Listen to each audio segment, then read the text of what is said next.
আমি স্বপ্ন দেখি একদিন পাকিস্তান হবে সাম্যের, আমার ছেলে মেয়ে সবার সাথে খেলবে, যেখানে থাকবে না কোনো ধর্মবর্ণ বৈষম্য।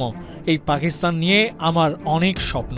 সহজ সরল ইমরান খান ভাবলেন এসব ওর দায়িত্ব, আর দায়িত্ব পালন করতে পারলে পাকিস্তানের সাধারণ জনগণ সেলাম ঠুকবে। কিন্তু পরিস্থিতি এমন হলো যে তিনি জীবিত না মৃত সে খবর জানতেই লাগলো কয়েকদিন।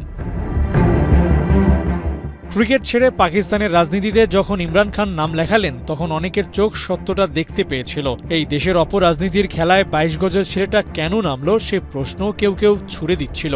পরিসংখ্যান বলছে পাকিস্তানে গেল ৫০ বছরে প্রত্যেক প্রধানমন্ত্রী কোনো না কোনো কারণে একটা সময় জেল খেটেছে।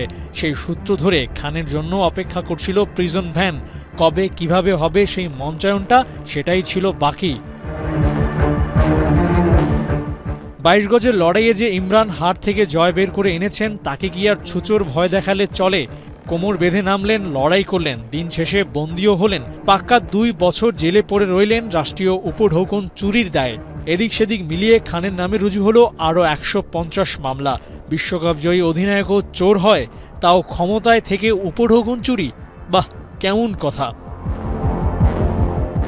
পাকিস্তানের জন্য জান দিয়ে লড়ে ক্রিকেট মাঠে ইমরান খান হয়েছিলেন হিরো, আর দেশের জন্য লড়ে হলেন চোর। চাইলে হতে পারতেন কোচ সচিন পন্টিংদের মতো করে নির্দ্বিধায় দুনিয়া ঘুরে বেড়াতে পারতেন, কিন্তু না, রাজনীতির বেড়া জালে আটকা পড়লেন ৪ দেয়ালে। প্রশ্নটা তাই আসছে, ক্রিকেটার হয়ে রাজনীতি করাটাই কি ক্রাইম? তা না হলে বিশ্বকাপ জয়ী অধিনায়কের এই হাল হয় কি করে?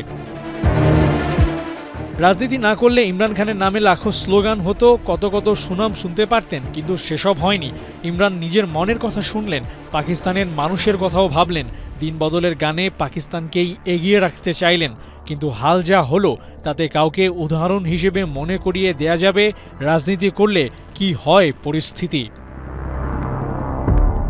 আবু নাইম, ৭১।